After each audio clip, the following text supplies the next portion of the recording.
కాని ఒకడు ఉన్నాడు, నీకు ఇప్పుడే అతని గురించి చెబుతాను అని నారద మహర్షి ఇలా అన్నాడు. ఇక్ష్వాకు వంశములో రాముడు అనే పేరుగల ఒక వ్యక్తి జన్మించాడు. ఆయనకు నువ్వు అడిగిన 16 గుణములు ఉన్నాయి అని చెప్పి ఒక 100 శ్లోకాలలో సంక్షిప్త రామాయణాన్ని వాల్మీకి మహర్షికి నారదుడు చెప్పాడు. చెప్పిన తర్వాత నారదుడు వెళ్ళిపోయాడు.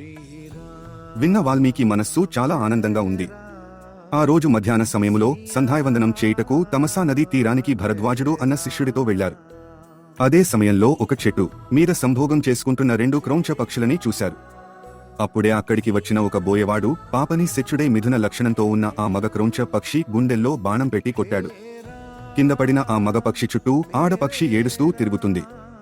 అప్పటిదాకా మనసులో రామాయణాన్ని తలుచుకుంటున్న వాల్మీకి మహర్షికి ఈ సంఘటన చూసి బాధ కలిగి ఆయన నోటి వెంట అనుకోకుండా ఒక మాట వచ్చింది, జై శ్రీరామ్ జై హనుమాన్.